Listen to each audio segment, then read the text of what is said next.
I don't always have to be forcing things and instigating things to the extent that I previously thought was necessary to have a successful business. Nobody gives a fuck what I or you do. Anxiety is loud, intuition is quiet, and it's fleeting. You don't need to ask your intuition to do more. You need to ask yourself to listen louder.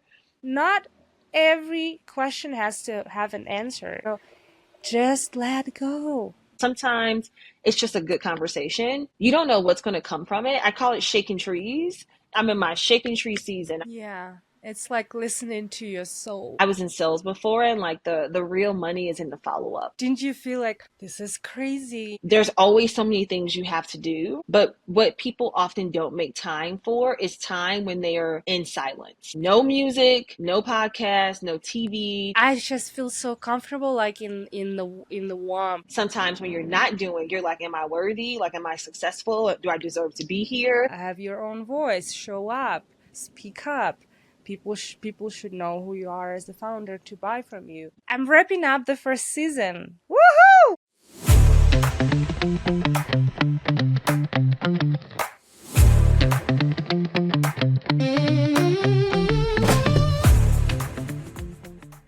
Welcome to episode 10 of the First Time CEO podcast.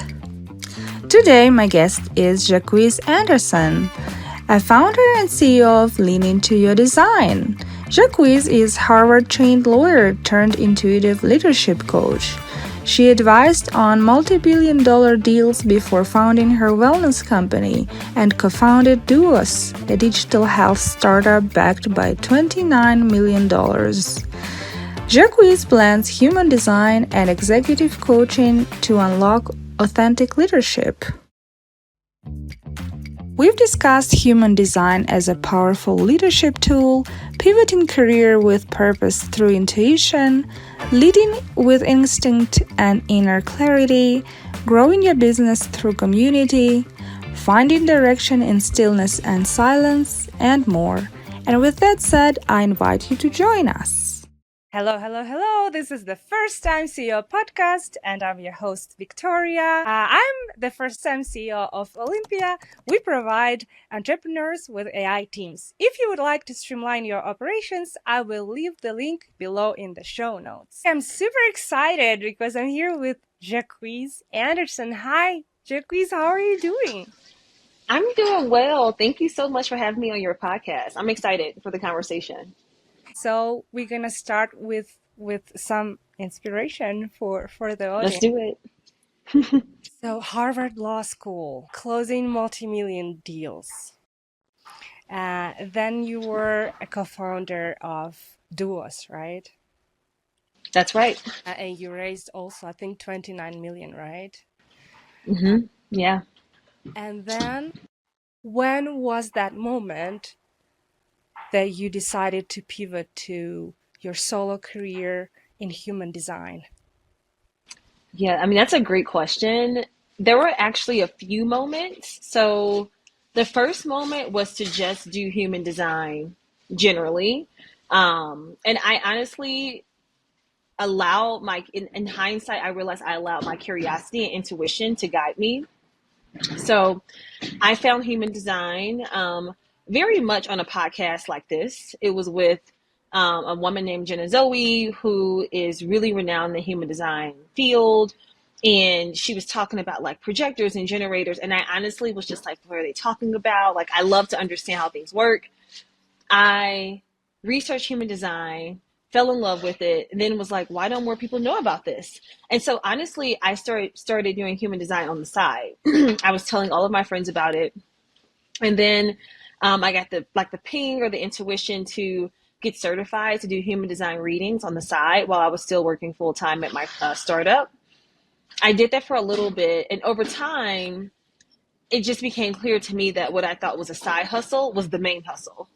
And so the work just became like, how can I essentially pivot out of my current startup and give myself the space and the opportunity to do coaching full time. One of my good friends who's also a coach, ex-lawyer, she says it's when a whisper becomes a scream, and that's what happened. Like it went from being like a little tiny whisper to this huge scream, like this is what you're meant to do. And over some time, I was able to make that pivot. Wow. How did you feel? How did it feel in your body and in general? This is what I meant to do. Like this is what I have to do. This is what my where my purpose is. At first, it was scary because when you first feel it, especially if it's something, at least in my case, I was around coaches. I didn't think I'd be a coach. So at first, I was just like, "Oh, is it me? Like, is this really my calling?" And so at first, it was a little bit of like, "Wow, like, is this it?" Because I had never felt that way before. I was always looking for that feeling, and honestly, jealous of people who knew they wanted to do X, Y, and Z. And so at first I was like, is this really me? And then the second piece, when I finally realized, yes, this is my calling, there's this sense of like inner peace of like, this is my road, this is my lane. And it could change, but at least for right now, like this is what makes me happy, and this is what I was put on this earth to do. And I think that's what gave me the courage to make some of these pivots, was because I was seeing early snapshots that this is like my life's calling. And to answer your question about how it feels in the body, it just feels expansive. It feels exhilarating, which can still be a little anxiety inducing a little bit because you're like, wow. um, but it feels great, and it feels like you feel content in a way. Didn't you feel like this is crazy? What is this? Everything is steady, and I'm, earning enough, and I'm a founder of a successful startup, and where the money is, in New York, and I studied law in Harvard, and like, what am I doing? And did people tell you like, what are you doing? And how did you step over that? And like, no, I'm doing it. You all go away, including your like, yapping, The you know. naysayers. Yeah. So yes, well, so there was two things. So there was my own realization and commitment that needed to happen. So personally, I think I struggled the most versus what other people said to me around. I think there's something to be said, especially in this culture, of having a job or a career that people understand and they think it's prestigious. Like my entire life, for the most part, I would say what I was doing and people would immediately understand it for the most part. And they knew it was something that was impressive. And I think, especially as a projector in human design, like we, in many ways, are seeking the sense of achievement and of success. And so that became, in many ways, like my drug. Like I was like, oh, let me just get all these different achievements and keep achieving. And people give you a pat on the back for it. And so when I went from doing something that was like universally seen as very difficult to being a coach, which I think there's a lot of people who understand what coaching is. There's a lot of people, especially like some of my older family members and stuff, they don't understand. Like, are you coaching people? Are you doing sports? It's unclear like what that actually entails. And so I had to get over myself about that's really ego. You go through an ego death of like I had this very predetermined, very impressive job to doing something that not everybody may view as impressive, or they might not get it, or they may not understand. Like, how do you throw away, to your point, like a law degree, throw away and like walk away from a company and do this thing that's really unproven?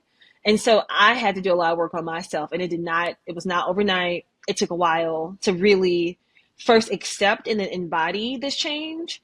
And then as it relates to people telling me like, no, don't do it, I honestly thought I would receive more pushback than I did. And the people I did tell, they were already believers in me. And so they were supportive. They saw how passionate I was about it, and they got on board, or at least just didn't push back and, to my face. Now, whether or not it was like a whole group chat, people were like, what is Jacques doing? Perhaps, but at least to me, at least to me, it wasn't as much pushback as I thought it was going to be. And I realized that I was really holding myself back because of the days they are going to say something, this Yeah. person, and A lot of times people don't even care. They're doing their Yeah. own stuff. They have their own lives. Yeah, exactly. Recently, I stumbled upon the video by Gary Vee, and Mm-hmm. always so expressive and like super confident. And he was like, nobody gives a fuck what I or you do. Everyone does their own thing. Mm-hmm. Just, let go of that ego and Mm-hmm. let go of what others think about you. Nobody gives a fuck. It's like, nah, nah, nah. And I'm like, this is so true. Because 1,000,000%. mm, so many times we're like, oh, what people say, what people think, what people, they're gonna talk about me. No, they won't. And even if someone will, it's just like one split second, like, okay, Exactly. Mm-hmm. let And them. I let them. I mean, that's like kind of like Mel Robbins' new thing. It's like let Exactly. them. And I call it like slay a dragon. And so a lot of times we're making these changes, we're so afraid of the other person's reaction. And so now I coach people to find someone that it feels scary to tell your new transition about, like to or about, and go tell that person, because more often than not, or at least more often than we would expect, that person is not going to be as resistant as we think, but we create this whole narrative that they care, when a lot of times, to your point, people don't care. They're like doing, like nowadays, people have so many things going on that they're just like, okay, Yeah. You do you. yeah, good luck. Need any help, and then, yeah, like some of my best business kind of leads have come from people who I honestly thought would judge me for making this type of career pivot, and they ended up being some of my biggest supporters. So you just never really know, also what changes other people have going on in their life, to the extent where it would then make a lot more sense for them to be more on board than they previously would have been. Yeah. Uh, f- for those who are new to human design, can you please explain Mm-hmm. what it is and how is it relevant to leadership and team dynamics? Yes. So human design, I like to say that it's a tool, kind of like yoga, meditation, journaling. It's essentially a system or a tool that allows you to better understand yourself and other people. That's like the highest level explanation that I think makes the most sense without actually getting your own results. And so, effectively, what is it is a combination of ancient sciences. So that's the Kabbalah, which is an ancient Judaism practice, the I Ching, which is the ancient Chinese practice, this traditional chakra system, and Western astrology. It's a combination of those four sciences plus quantum physics. And effectively, what it does is it takes your birth information, so your birthday, birth time, and birth location, and it plots out what was happening astrologically at the time of your birth. And so that part I know sounds pretty woo woo. So, like, from a leadership perspective, people are like, so is this astrology? And so, human design, what happens is once it plots this information, it creates this chart, which the chart admittedly looks very like confusing when you first see it. You may see it and you're like, this is too much. But from that chart, there's a whole lot of information that can be gleaned, like a lot of different attributes about how you show up in the world, some of your gifts, some of your superpowers. And from there, where I think it separates itself from astrology is that human design is informative. So it'll tell you about yourself, but it's also practical. And so it would say, like, you are X, Y, and Z, and here are some next steps to kind of incorporate this into your life for your betterment. And so in the leadership and like professional space, I use someone's human design effectively as a breadcrumb to what do they need to be in alignment? How are they naturally designed? If you think about all of us as whole people who enter this world whole, and then over time, we just get this conditioning from like family and friends and school and everywhere that's like scaffolding on our person. Human design is almost like the science of unbecoming. It kind of shines a mirror on like, this is how you're naturally designed. And then you can start examining the scaffolding of being like, oh, I've always done X, Y, and Z.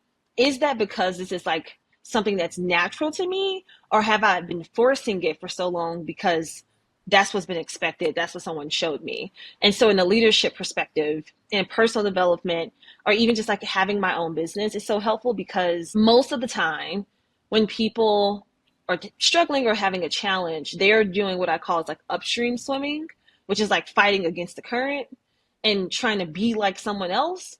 And what they really want to do is downstream swimming, which is identifying where they're naturally talented, what can they do better than other people naturally, and use that momentum.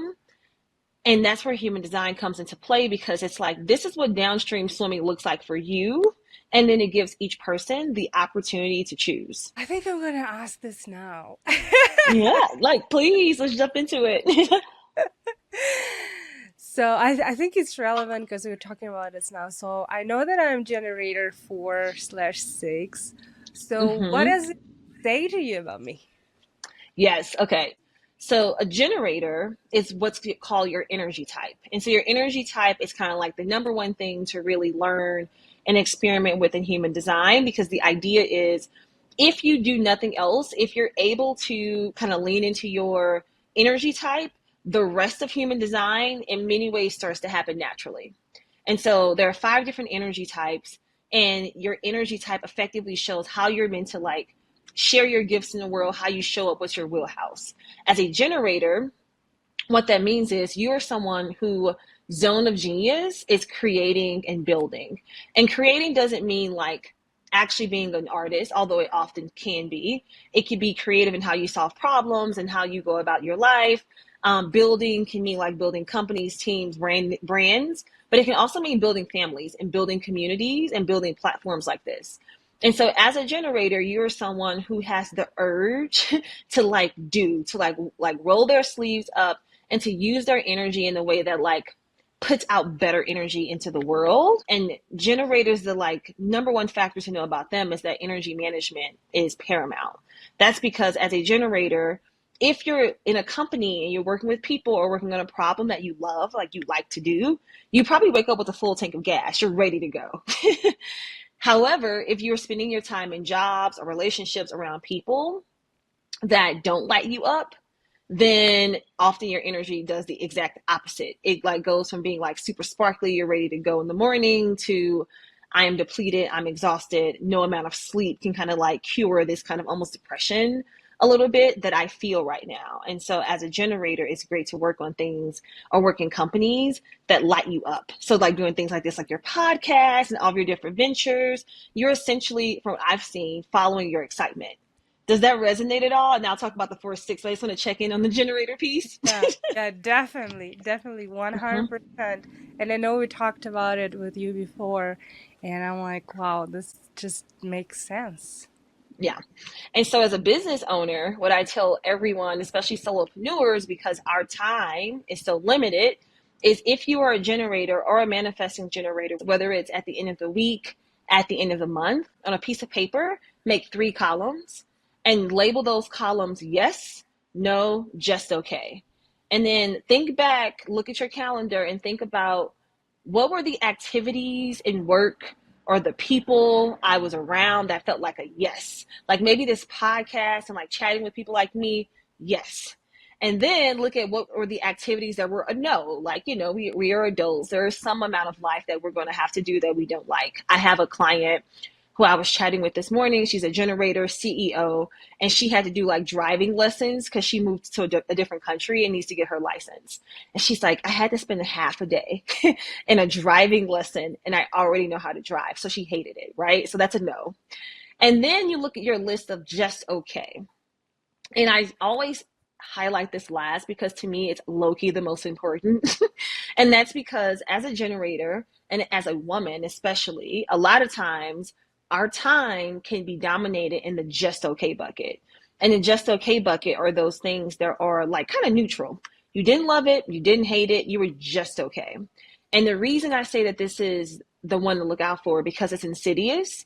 As a generator, even though you have the ability and the energy to do the things in the just okay bucket, if you're spending most of your time or a lot of your time in the just okay bucket, it's not filling your cup.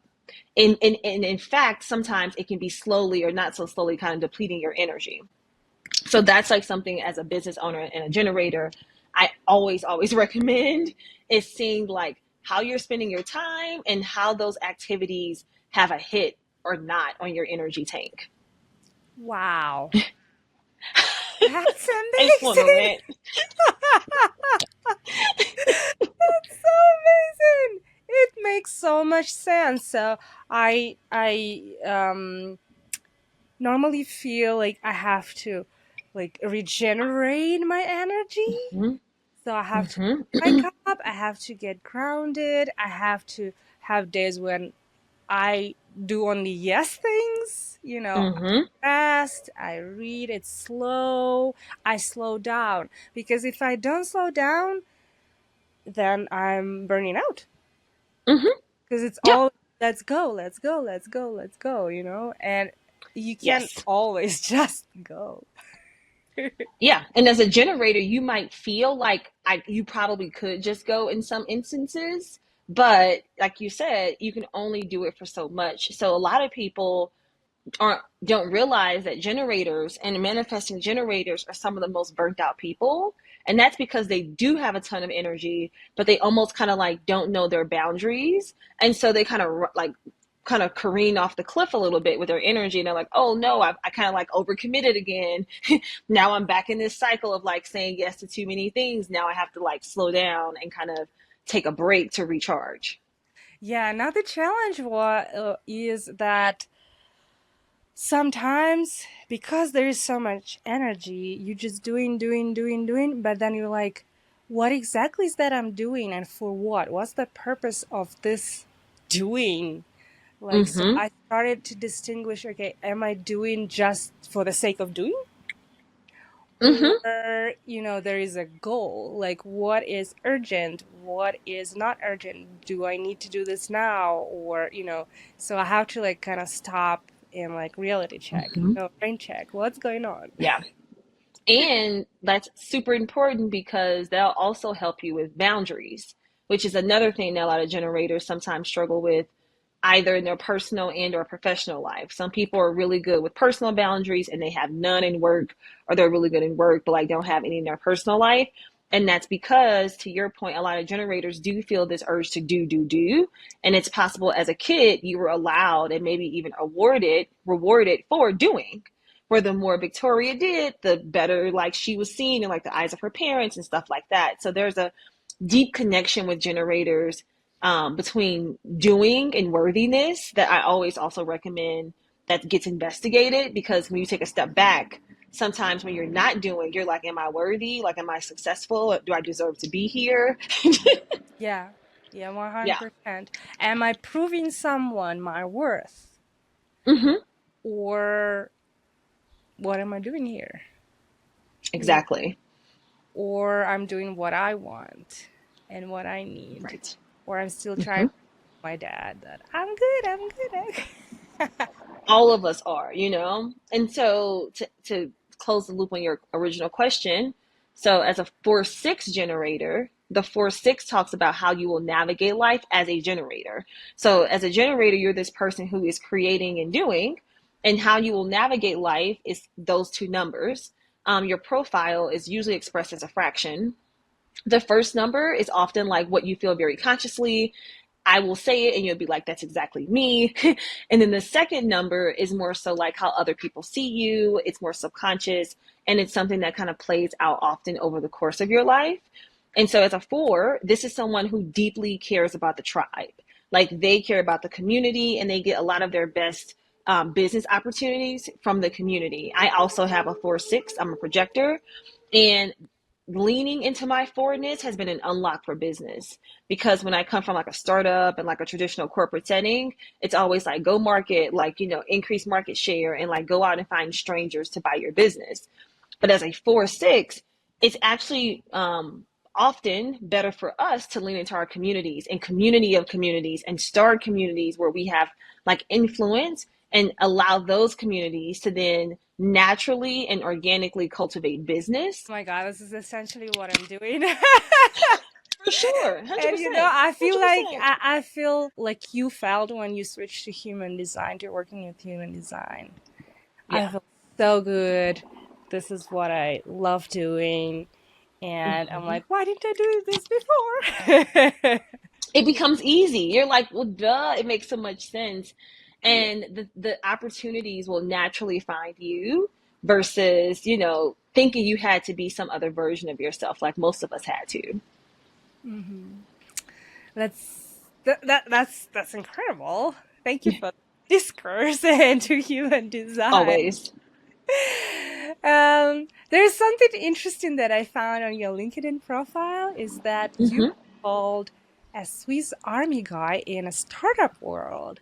Why is Hmm. that?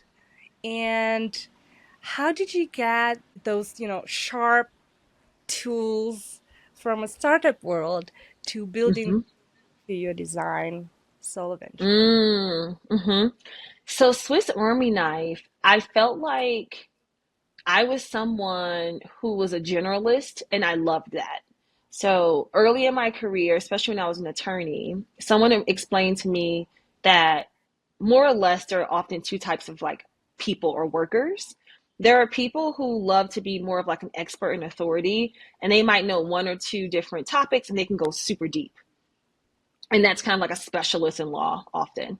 And then there are other people like myself when I was doing mergers and acquisitions where you're kind of quarterbacking with a lot of different groups. And these are people who often are more of like a generalist and they know a little bit about a lot of different things. And I've always loved the variety. I've things that get too routine, I get bored. And so by the time I was able, like ready to start my own business, I had all these different skills from like business development and sales and growth and marketing just because I was like always kind of learning, and I felt like it was necessary to say like my background is varied, but like this is how I'm able to characterize it as a positive rather than a negative. Wow. You even explaining it like that.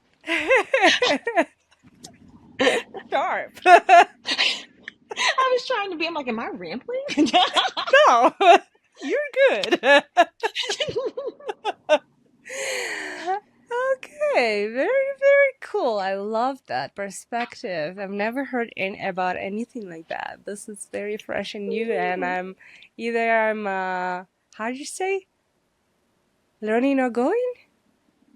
Oh, I'm either Growing growing or or going? going. Yeah. I'm growing Yeah. now. Yeah. Right. Yeah. So many CEOs struggle to connect that purpose feeling with their professional life. What advice can you give them? Because Mm. you did that shift, Mm-hmm. into something that is your purpose and that you love doing from the career that everyone else thought. So it was so impressive, right? So what would you recommend? Yeah, so I have two pieces. The first is actually from a friend who said this years ago when I was not in alignment, but she said it and it really planted a seed of what I eventually wanted to have. And now I have, but it took years. And her advice was the ideal way to think about personal versus professional alignment is a situation where you don't need a vacation from your life. And so, to give you an example, like when I was a lawyer and like I was doing all these different things, I worked with great people, I worked at great companies, but I would go on vacation and I felt like, okay, now this is where I could be full Jacques. Like I can't wait to go on vacation because finally X, Y, and Z. You can get the rest or whatever. And when she said that, I was like, wow, like that's an interesting concept that even when you go on vacation, there isn't this departure in your mind of like how you show up and like being your full self. And it's kind of more intertwined in a little bit. And so now when I vacation, if I have to do a little bit of work, I'm like, it's fine because my work is now interwoven into my life in a way that feels harmonious to me. Some people might want more kind of distance. But I think when you're truly aligned, you can have that harmonious overlap and it doesn't feel exhausting. And then the second piece would be everyone's like, I do not know what I'm passionate about. I want to be passionate about X, Y, and Z. I'm trying to find my passion. Which, if you know it, great. But I found that question very frustrating because I would seek it, couldn't find it. Would meditate, it's not there. Could someone just tell me the passion so I can go do it? And so what I found was if you're not able to figure out what you're truly passionate about from like a professional work perspective, if you can get your personal life into alignment, and like as much as you can your work into alignment, the passion will come. So I would think about like environmentally, where are you? Like who's around you? Like how do you spend your days? And it may take some time, but the more you start showing up for yourself and following your curiosity, being honest about where you are growing and where you're not growing, life will start sending you little breadcrumbs and whispers. And it's like up to us to listen or not. So you've gone from managing and advising billion-dollar deals to shifting into your first time CEO and solopreneur journey. What has been the most surprising for you in that leadership shift? Yeah, that's a great question.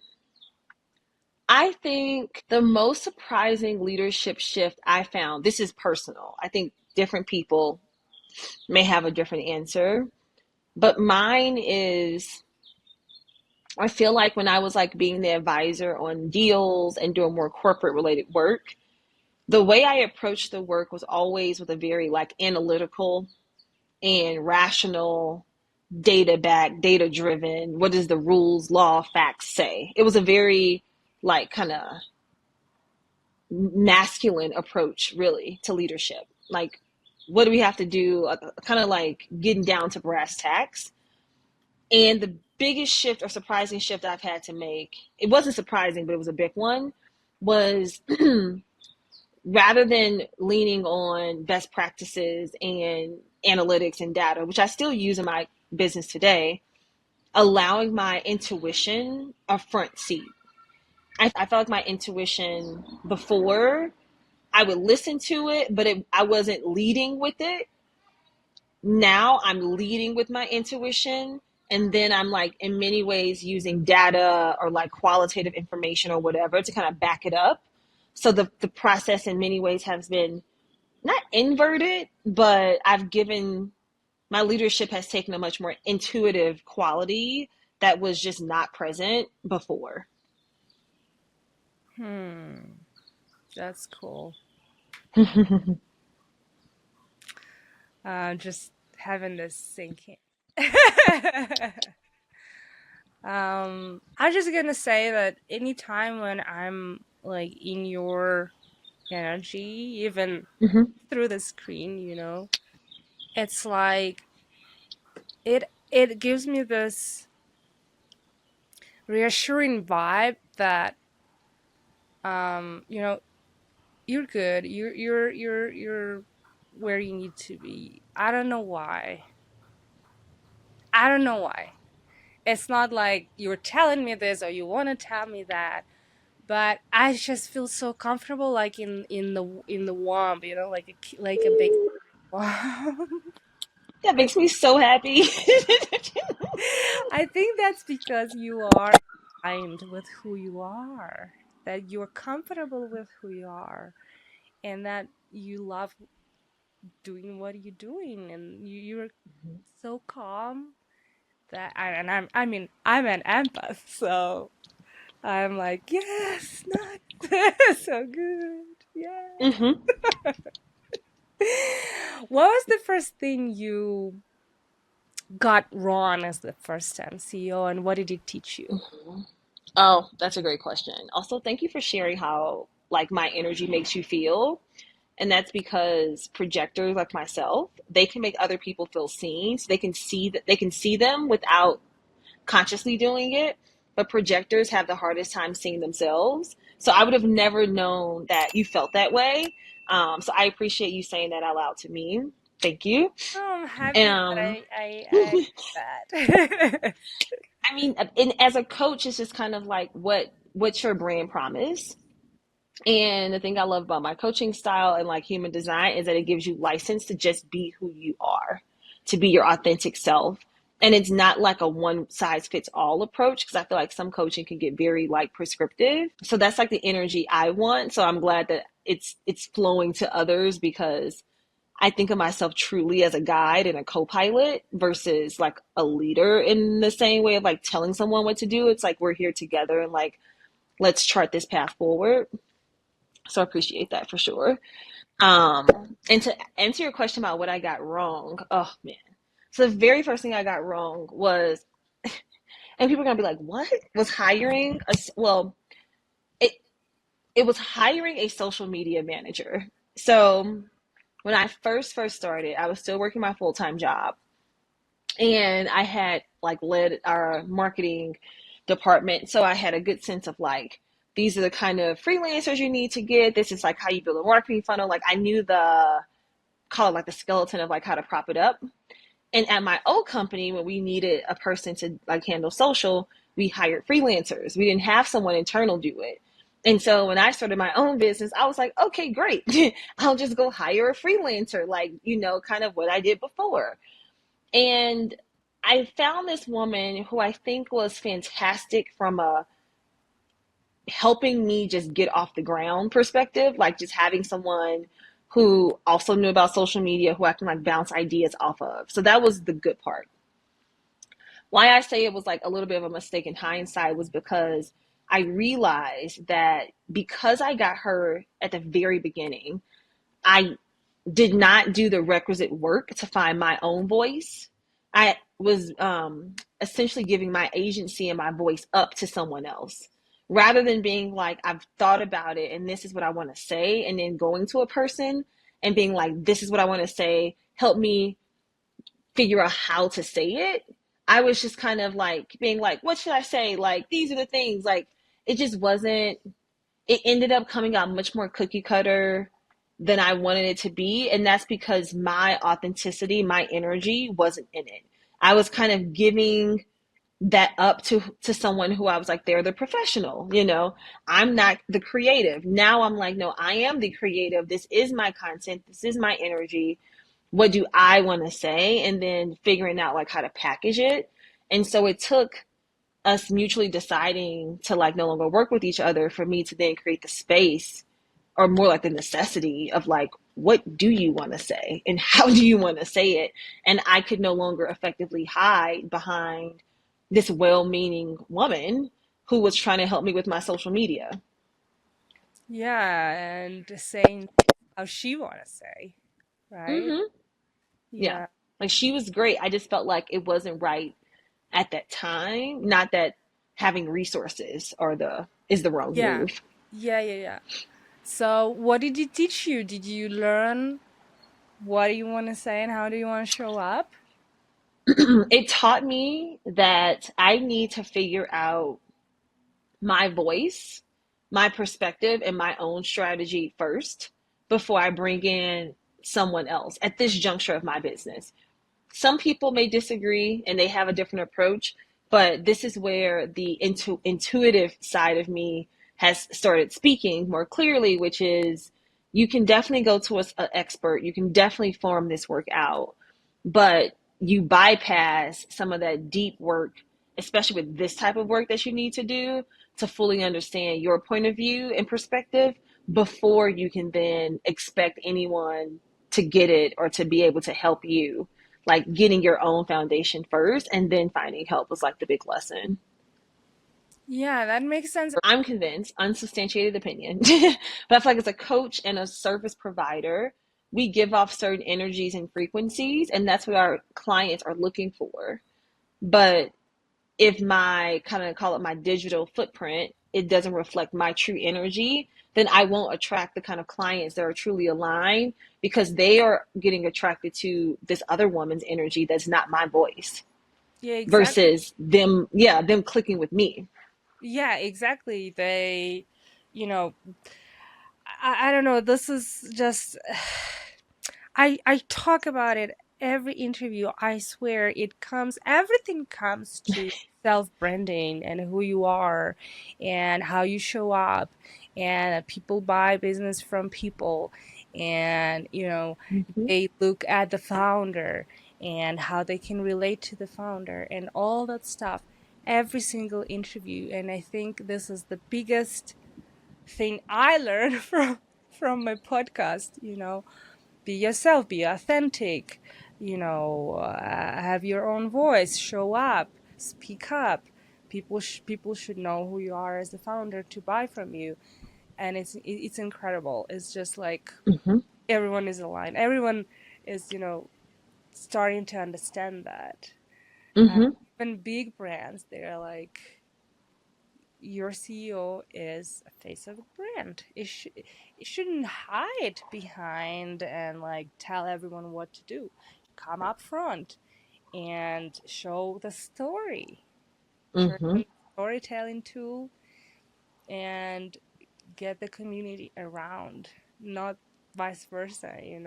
So that's Right. very cool that you mentioned that as well. It's important because it's, in the age of AI, which I think is fantastic. It's the tool is only as great as you're able to have awareness about who you are, what you want, and how you want to use it. And so nowadays, it's like you can go faster and you can do more if you're super clear on who you are and how you want to show up. Yeah, AI is a helper. And 100%. you just streamline your operations. You just do stuff faster. But it doesn't Right. mean you get AI to do everything for you and then you lose your tone of voice, you lose everything. The business just goes No. nuts. Yeah, but if you think about it, like some influencers and stuff are like, just to have ChatGPT do your whole strategy without taking the person into consideration. But to your point, it's a helper. So if you first figure out like, what do I want to say, and then you use AI, it's just so much better Yeah, because yeah, it's rooted in your own like authenticity versus like the race to the middle in a way. yeah, yeah, definitely. So, how do you find your clients, or how do they find you? What are your growth and marketing not challenges, Channels. channels, and Mm-hmm. approach? Yeah, so the channels I use are Instagram, LinkedIn, and email. I have a biweekly newsletter that I send out. I love it. I think my newsletter right now is probably one of my favorite mediums because I think a lot of people have one or two mediums that they feel the most at home with, whether it's spoken word, like a podcast, or written word, or a video. And then how I find clients, though, honestly, going back to our previous conversation, being that 4-6, it's through my network and like network of networks. So I would say about 90% of my business is from someone who knows me or was recommended me, or someone recommended myself to them. They did like a human design reading or workshop or retreat with me. Now they want to do something else. Or I came into an organization, did a workshop for them. Now they want to bring me in. So it's usually like they've encountered me in some way, usually direct interaction, and they've really connected with what I had to say. And that's how I found a lot of my clients. And then the remaining 10%, they find me randomly online. They see something I wrote on my website and or on like LinkedIn or Instagram, and it resonated with how I was speaking about it. And that's how they convert it. But honestly, it's the network. It's like getting in front of people, having a conversation, having a coffee chat, following up via email for the introduction. It's like that type of work. Okay, so lots of networking and community work, right? Yes, lots of network and just putting myself out there, having the coffee chat with the person I haven't chatted with in 4 years and just telling them what I'm up to. Because as a profile for both of us, if we just go around to people we know and just tell them what we're up to with no agenda, because sometimes it's just a good conversation, you don't know what's going to come from it. I call it shaking trees. And so it's like some seasons I'm in my shaking tree season. I'm like getting coffee chats. I'm super busy. I'm like going to the things. And then other seasons, I'm kind of like doing the work and serving clients and stuff like that. And so I just go on these like shaking tree escapades where I'm like shaking all the trees for like 2 weeks and I kind of like see what happens. And that's just how I've approached it. And tons of follow-ups, like so many follow-ups, but I was in sales before, and like the real money is in the follow-up because most people don't follow, they will stop following up. But if you keep following up, people who are busy, like you said, they do not care about what we're doing, will eventually, hopefully, respond. What's one belief that you've let go since Mm. human design came into your life and since you became a leader in it? Hmm. One belief I've let go is this belief that I needed to force everything. I needed to chase everything. I needed to like push everything. I mentioned before that I'm a projector, and a projector's kind of when they're downstream swimming is when they're being invited to share. So you invited me to share on this podcast, which is perfect, right? However, 5 years ago, I could have been like, I love podcasts. Let me think about everybody who has a podcast, like cold DM'd you, like, hey, let me go on that podcast. Like, it's just the level, like where I put my effort and attention has changed. And each time I fight against it because my default wiring is to get it going myself. Like a lot of projectors are socialized to be initiators, like manifestors. Um, and each time I've been like, no, Jacques, we are not forcing anymore. We are going to just recognize ourselves and see like who invites us and trust that the universe is going to send us these aligned invitations. I've always been rewarded. And so that was the belief I had to let go, which is I don't always have to be forcing things and just instigating things to the extent that I previously thought was necessary to have a successful business. It's funny you mentioned that because um I went through the massive transformation through the past 2 years, and especially the last, I don't know, half a year. Mm-hmm. And when I would sit down and I started writing down everything, journaling, and something came up, and including the Vipassana retreat I was on, when you're like go inwards, it's like gems coming up. Mm-hmm. And it was like, what, once upon a time, I started traveling at like, I think 24 years old, and I was so brave and so free, and I just believed life is flowing my way, everything as it should be, and everything is going to be fine. And when I circled back to that, and I'm like, this is what's missing now and why I'm struggling, because I started pushing so hard that I forgot how that works, and I forgot how much benefit and fulfillment that gave me, 10 years ago. Mm-hmm. Many And of that's, us. yeah, that's where I'm Mm-hmm. coming back now. Not every question has to have an answer. Not every person has to go, mm, you're right, you're cool, somebody goes away, somebody goes towards you. So, just let go. Let Mm-hmm. go and see what happens. You know? Mm-hmm. Yeah, that's amazing. I have to remind myself about that like constantly. Yeah. I mean, we've been collectively conditioned that the way to win is to always be the aggressor and be forcing and initiating, push. Kind of been raised in the startup environment of like blitz scale, move fast and break things, scale, like get as big as you can. And I'm not knocking those business models, but I feel like it's created a culture where all of us have internalized these beliefs as go, go, go. What advice would you give to a fellow first time CEO? Mm. So I had a different one. Like I usually have like a different like what advice, but what you just said something that inspired me when you were talking about Vipassana. I have not done a retreat like that yet, but I have started like a like a solitude practice. And so I would recommend to entrepreneurs, CEOs, whomever, is as you start this business or as you're running a business, there's always so many things you have to do. But what people often don't make time for is time when they are in silence.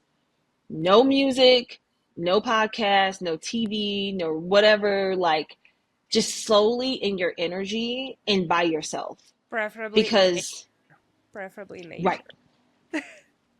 I mean, nature be a plus. Like whenever I am just worn out, like even like or on a weekly basis, I go to a park here alone. I don't listen to music and I just lay in the grass and I look up at the clouds. And to your point before, which is on the Vipassana retreat, all these gems come through because our all of us have the ability to be intuitive, but often our intuition is quiet. Anxiety is loud, intuition is quiet and it's fleeting. It'll say it one time and it's gone. And so it often takes us to be in silence for our intuition to fire and for us to one, catch it, two, hear it, and three, like understand what to do with it. This woman I'm obsessed with, she was like, you don't need to ask your intuition to do more. You need to ask yourself to listen louder. And so in order to listen louder, often we need to be quiet.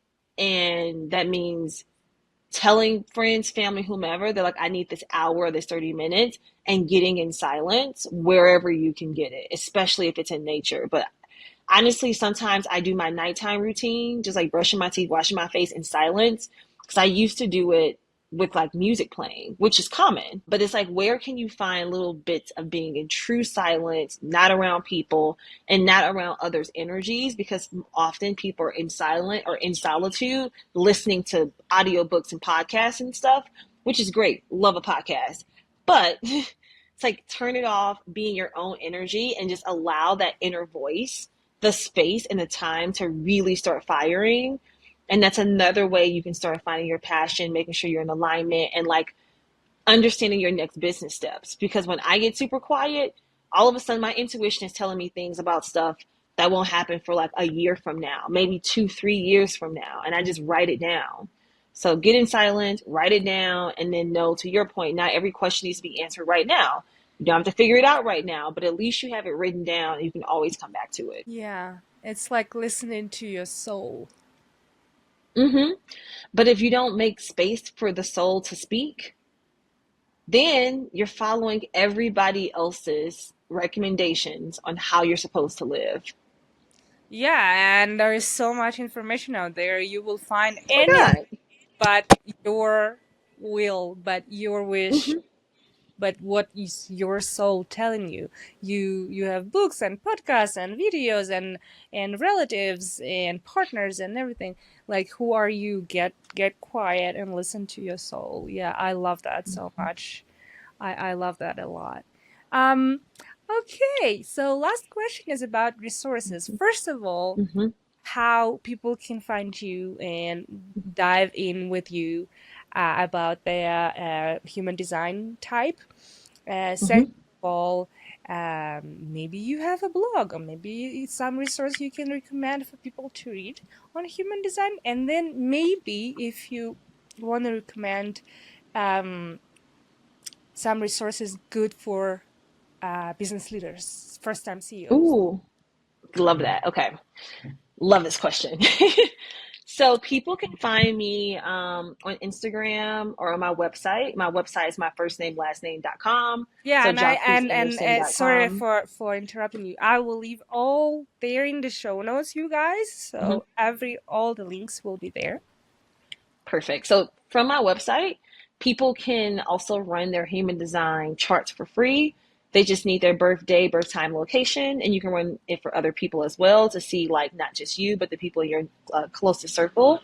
So that's like a human design resource. On my website, I also have like blog posts that break down the different energy types plus some other information just to get started. So that's where I think I would recommend people to just start learning initially about human design. Second would be if people want to like kind of go deeper and take it even further, there is an app. It's not my app, but I think the best human design app out there. It's by Jenna Zoe. It's called My Human Design. I think she's done a beautiful job of breaking down human design, which can be very complicated, into like digestible, easy to read, but like thoughtfully written prose. And so I would recommend that app to anyone who wants to go deeper and kind of like have a more interactive environment. That app is really great. And you can run your own charts plus the charts of others.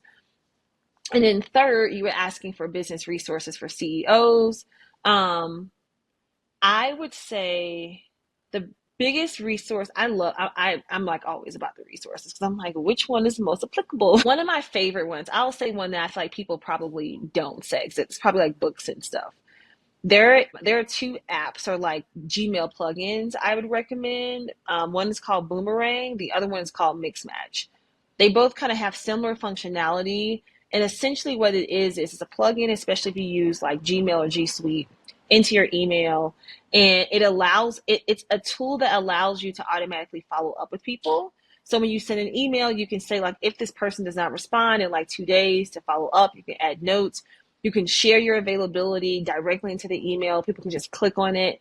It's a very helpful tool because if you think about how much time you spend just sending availability, like nothing annoys me more when someone's like, when are you free? I'm free on Tuesday. Does Tuesday at 5 work? No. Like you lose so many hours when people going back and forth versus just being like, these are the times, let me know if they don't work, and they can just pick it.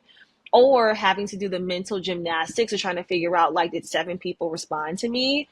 I recommend finding these good productivity tools because when you're starting a business or you're early out or you're by yourself, there's so much that has to get done, and admin is always the thing that like drains the soul out of like CEOs.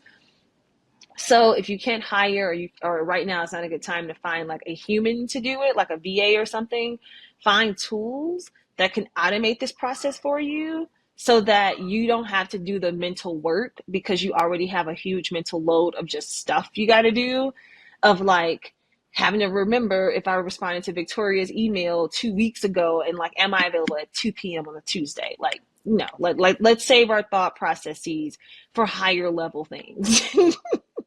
Yeah, definitely. Those are good. I've never actually heard about those. Yeah, for Yeah, Gmail.